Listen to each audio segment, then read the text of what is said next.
lisensya, resibo, walang lusot ang may atraso. Hindi sa tindahan o sa takatakboy nabibili ang paninda nilang yosi. Inilalagay nila ito sa box. Pinaabot sa kung sinong tabay doon sa delivery rider na siyang maghahatid nito sa buyer. Sosyal! Pero, babala, dahil ang paninda, peking yosi raw. Isang tipang natanggap ng Special Mayor's Action Reaction Team o SMART ng Manila City Hall tungkol sa illegal na bentahan daw ng mga counterfeit o pineking sigarilyo sa Maynila. Major, unang-una paano nyo nalaman na mayroong ganitong kalakaran? Yung product specialist nagpunta sa amin tanggapan. Inimpormahan kami na itong selling daw ng counterfeit o smuggled na yosi. So, kaagad-agad nagawa kami ng validation sa sinasabi nilang area, particularly dyan Santa Ana at saka sa Tondo, Manila. Sa isinagawa nilang unang test buy, positive! Fake yosi nga!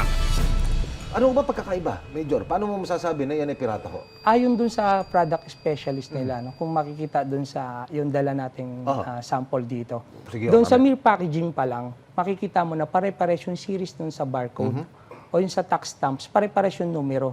Kasi syempre madalian ang production nila yan. Hindi nila inaano yung mga number yung series ng number. Nang mapatunayang peking nga ang mga sigarilyo, agad na ikinasa ng SMART ang isang entrapment operation. Ito yung area. Kung dito, mapapatawid natin yung tao. Actually, May barbershop dyan dito. talaga siya nanggagaling. Sakay kayo ng tricycle dyan kayo sa Pulpul. Baba na kayo, lakad na kayo papunta ron, no? Tricycle sila o ano? Tricycle na lang sila. Nagpanggap na mga buyer ng yosi ang mga police asset ng SMART. Pero ilang saglit pa ang lumipas, hindi kumagat yung target sa offer ng mga asset na kasyang bayaran. Ano nangyari, ma'am? Naiilang yung subject. Tapos gusto ko magpa... Taba! Nag-request pa ng online transaction? Talino yarn! Hanggang ilang sandali pa, isang binatang lalaking lumabas at may inabot sa isang delivery rider. Tama to yung ban kami, ban. Asan yung tinatali pa lang? Abanti mo pare, ayos na yun. Nasaan dito? Ayan. Ayan yung nakapink na yan. Ano sir? Kunin na? Kunin na.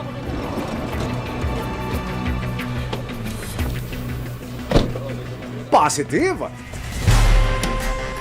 Agad dinampot ng mga pulis ang binatang nag-abot ng isang kahon ng sigarilyo sa isang delivery rider. Pinaturo naman sa binata kung sino ang supplier niya pero hindi nito kinanta ang supplier. Ipinabot lang daw ito sa kanya ng isang lalaki. Ito na ano sa'yo? Ito na po.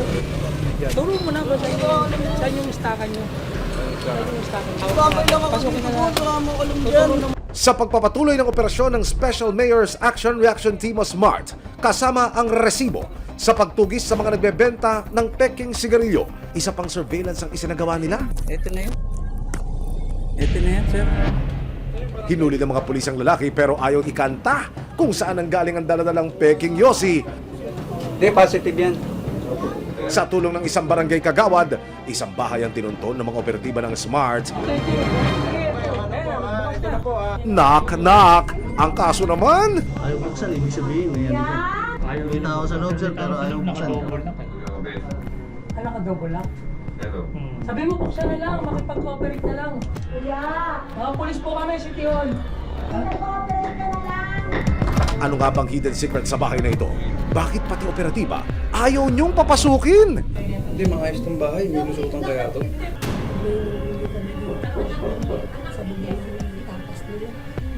At nang mapasok na nga ng tuluyan ng isang kwarto, Tumakas na. Sa inyo eh. Tumakas na. Sabi ko na po sa inyo eh, may mga lusutan na dito. Ito. kakinakinala ang mga nakita ng mga operatiba. Bukod sa bukas na TV set sa kwartong ito, may monitor din ng closed-circuit television o CCTV cameras. Wow! Naka-monitor po. Kaya tumakas siya, na-monitor niya na habang nasa baba pa lang tayo. Ilang saglit pa, binuksan ng isang nakakandadong cabinet na ito sa balkonake ng bahay. So nag-positive, nakuha natin itong si alias Ryan at saka itong si Kurt. Na kung saan tinuro niya naman yung kanilang pinagkukunan. At nakita naman namin yung another 10 boxes ng mga sinasabing peke at o counterfeit na sigarilyo. Dinala sa opisina ng SMART ang mga nahuli at nakaharap sila sa reklamong paglabag sa Consumer Act of the Philippines at paglabag sa Section 168 ng Intellectual Property Code of the Philippines.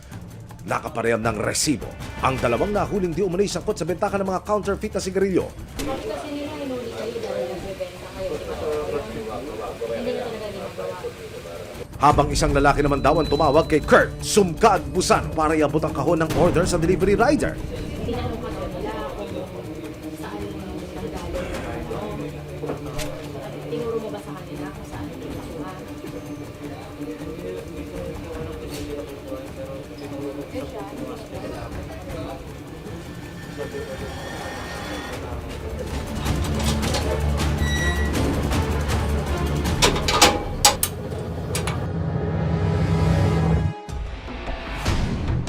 Sa ikalawang araw ng operasyon sa Ugbo sa Tondo, Maynila. Isang mag-live-in partner naman ang hinuli ng mga operatiba ng SMART. So nagkasa kami ulit ng entrapment operation doon sa sinasabi nilang area ng Tondo, Manila. So nakuha naman natin sa kanila yung isang box naman ng peking sigarilyo din.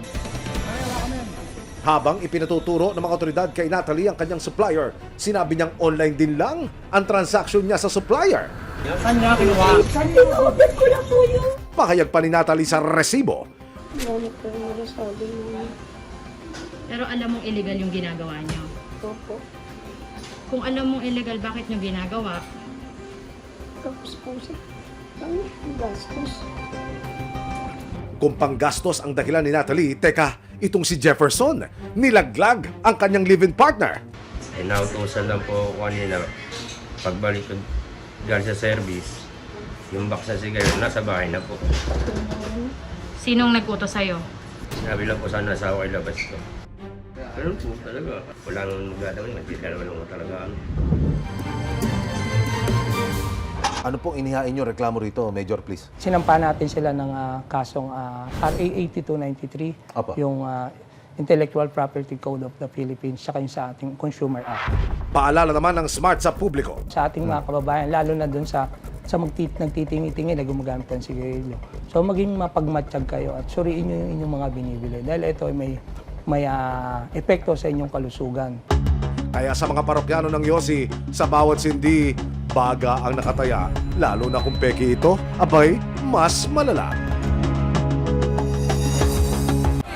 May ebidensya, resibo, walang lusot ang may atraso.